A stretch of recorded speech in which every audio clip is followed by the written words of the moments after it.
Монголчуудын Чойжин ламын сүм хийд гэж их өргөмжлөн хүндэтгэж ирсэн энэ их сүм маань бол монголчуудын өнөөдрийн хуучны түүх дурсгалын соёлын өвийн маш их чухал нандин өв болж үлдсэн ийм сүм үзээ байгаамаа. Яагаад гэвэл нэгдүгээрт Монгол оронд байсан 1000 гаруй холд авсан сүм хийдүүдийн дундаас хамгийн бүрэн бүтнээрээ сайн хадгалгадан хамгаалагдаж үлдсэн уран барилгын цогц ийм байгуулалт нэгдүгээр байгаа юм. Эндээс бол монголчуудын тухайн үеийн сүм хийдүүдийг хэрхэн яаж барьж байсан уран барилга, түүний чимэглэл, хуучны зураг чимэглэлүүд нь хамгийн сайн хадгалагдаж үлдсэн ийм нэгэн сүм байгаа юм.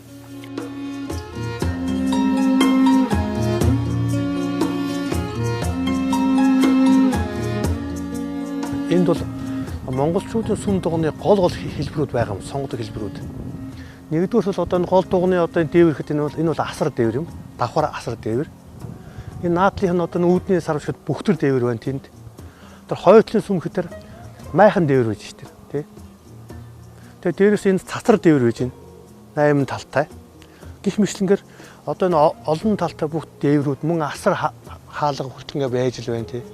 Ингээ хашаа хороо мороо ингээ бүх зүйлсүүд нь ерөнхий энэ сүм дуганы гол энэ хийцүүдийн хэлбэрүүд энэ бүгд байж байгаа юм. Байхтай эдрийг бол хамгийн гол сүм хийд дугнуудын бүрэн төгс чимэглэлтэй, давхар бөөрөнхий үнэтэй, доор шүрэн шүртэнтэй, мөн бас ингээд давхар нуруу, гадна талдаа хий баган магантай. Ингээд энэ цонх мохны хийсэн энэ сараалж мараалжууд бүгдээр ерөнхийдөө бүгд тавтагдахааргүй өвөрмц өөр өөрийн онцлогтойгоор ингээд хийсэн байна.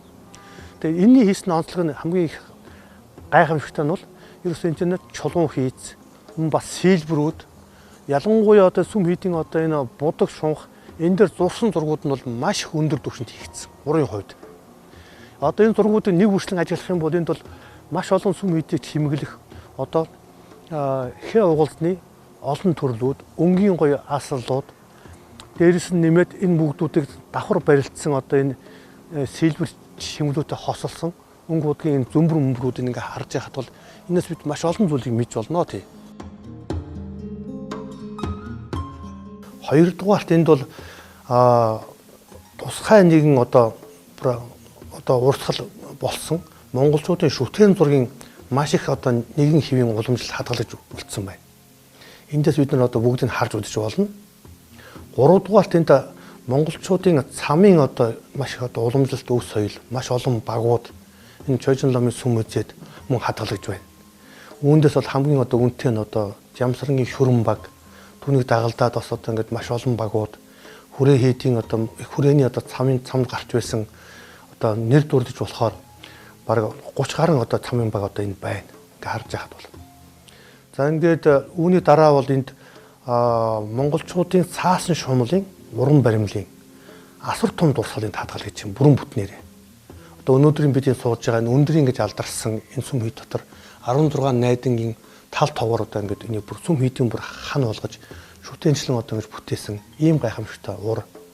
Мөн бас ингээд 16 найдантай 100-ын сүм байна. Энэ дотороос энэ шумлын асар том дурсгалыг бид харж үзэж болно.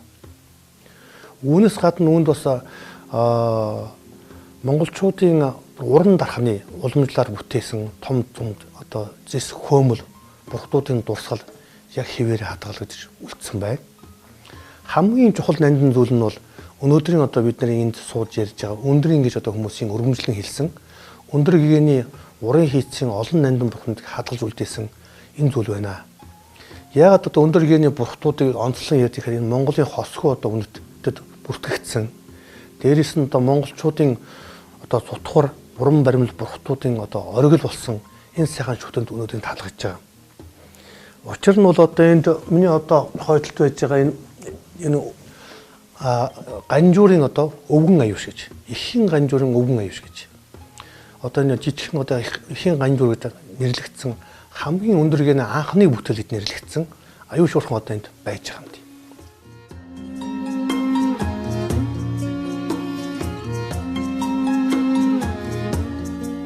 Өндөр гэгээний бурхтуудын хамгийн гайхамшиг нь юу вэ гэхээр зэрэг энэ монголчуудад уламжлагдсан судар тарин хошилсон энэ их энэ шашин дунд Бурхан багшийн өөрийн айлцсан бурхтыг бүхтэй хувь хэмжээний онол гэж нанд юм байдаг.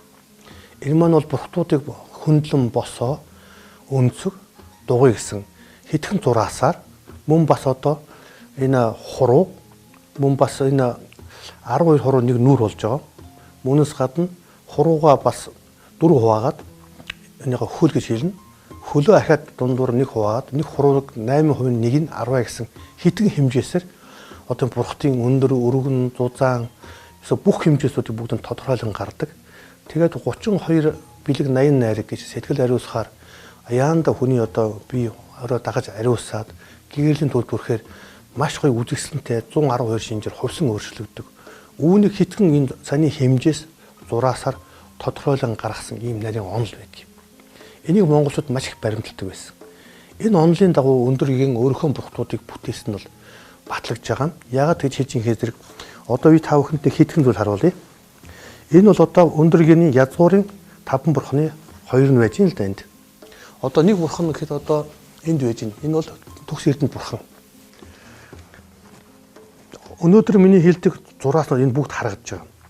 Энэ зурааснуудыг энэ зөв бүтээсэн байна уугүй юу гэд энэ бурхан дээр нь тавиад ингээд шалгахад бараг 1 мм зөрөхгүй яг хэвэнд орж байгаа юм шиг шугамдаа таарч байгаа. Одоо энэ чэжний өргөн, хөлний зөрүүлгийн шугам, нүүрний шугам биднээс бүгд одоо маш нарийн сайхан таарна. Тэгээ үүнийг нь бас ингээд дахад давхар шалгаад бурхтын одоо энэ нүүрэн дээр байна да энэ дээр сайхан тодорхой харагдаж байна. Тэгэхэд одоо энэ нүүрний одоо зөвхөн өнцөг шугам гэхэд энэ одоо энэ хамрыг дагсан хоёр талын шугам гэхэд л ерөөсөө хөмсгөний хоёр хоорондын зай, нүдний зай, хамрын өргөн, уруулын зузаан, эрүүний зузаан бүгдийг гаргадаг юм. Тэгээд энэ өнцөг шугам гэхэд л ерөөсөө энэ уруулын тоггорыг нь бас гаргадаг, нүдний дотоод үнцгийг гаргадаг. Тэгэхэд энэ шугамыг ингээд тавихад л уруулын тоггор хүртэл миллиметр зүрхгүйгээр яг таарч байна. Фото зурган дээр бүр ингэж таарч байна. Тэгээ энэ бүгдүүдийг бүр ингэж нарийн хийн гэдэг бол энэ бол тусгай нэг гайхамшиг юм. Одоо зөвхөн нүүрний шугамыг одоо энэ дээр харуулсан байна. Хажуугаас нь хүртэл авч утсан ингэж. Тэгэхэд одоо нүүрний өөрийнх нь одоо онлын шугам энэ байна л да. Нүд хүртэл хэмжээтэй, бүхэм хэмжээтэй. Биеийн хүртэл бүгдээр адилхан. Тэгэд энэ онлын шугамыг л яг өөрөх нь бурхан дээр бүх бурхан дээр нь тавиа шалгаад үзэхэд миллиметр зүрхгүй таарж байгаа нь хамгийн их гайхамшиг байна. Тэгэхэд одоо нүүрний шугам гэхэд босоо идэхээ шугам ба. Хэвтээ идэхин шугам. Тэгэл өнцөг идэхин шугам.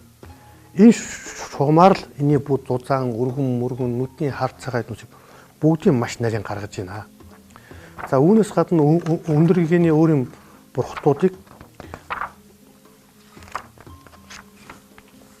одоо манд бурхан байна. Энд одоо өндөр гэгэний бүтээс манд бурхан энэ байж л байна.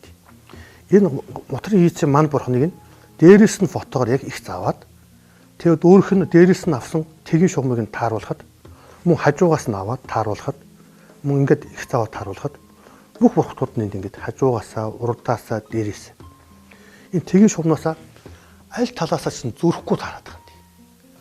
Тэгэд үүгээр нь их ийм байна гэж бодоод бусад орны бурхтууд яадаг юм. Бус бурхад яадаг ингээд.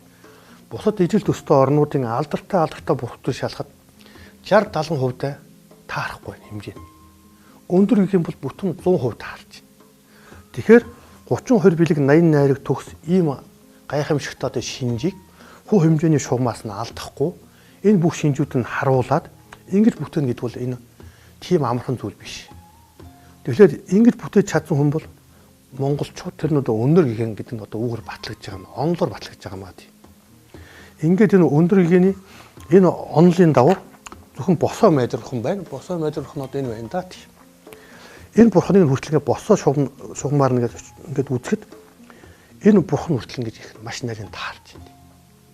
Тэгэхээр энэ маань бол одоо хүн төрлөختийн дунд бурханы ийм ариун гоо сайхныг ийм төгс төгөлдөр бүх байдлаар ингэж бүтээж чадсан ийм гайхамшигтай бүтээл бол энд хадгалж байгаа. Үүгээр энэ үнц нь маш их өндөр байна. Тэгээ өндөр гэгэний бурхтуудын нэг гайхамшиг болохоор зэрэг ерөөсөө энэ 32 бэлэг 80 найрагаас гадна ерөөсөө энэ бурхтуудын хувцсан бие халахалдаг. Биеийн хувцсандаа бас садаа болдог. Чимгүүд нь хүртэл аль алиндаа садаа болдог. Ерөөсөө нэвт ингээд бэлэг бэлгийн гэрлийн чанартай байдаг. Энэ бэлэг шинжийг маш тодорхой гаргаснараа энэ их маш их агуу гайхамшигтай хэлж болно. Одоо энэ бурхны бүгдээр ингээ харахад бол за хувцасгүй нүцгэх юм уу гэх. Нүцгэн биеийг нь харъя гэхэд яг нүцгэн биенийг зүгээр харагдаж байгаа. Юунд садаа болохгүйгээр. За хувцсыг нь харъя гэхээр энэ намирсан сайхан хувцснууд одоо энэ бурхан дээр сайхан тодорхой харагдана да. Тэгээ бас чимгийг нь харъя гэсэн ч гэсэн бүх чимгүүд нь тодорхой харагдана. Одоо энэ өндөр гиний ногоон дэрхтээ бүр тодорхой. Одоо энэ ингээд одоо чимгүүднийхэд яралцаад бүр чигтэйг нь сайхан байна. Чимгийг нь харахад. Хувцсыг нь харахад хувцс нь бүр 90 мянган хэ уулзар бүрэн байна. Дээрээс нь нэмээд биенийхэд нүцгэн бие минь аль ялантаа садаа болохгүй. Ийм тунгалаг тодорхой бэлэг шинжийг харуулж чадсан энэ хамгийн их одоо өндөр гиний бүтээсэн бүтээлүүдийн гайхамшиг юм аа тий.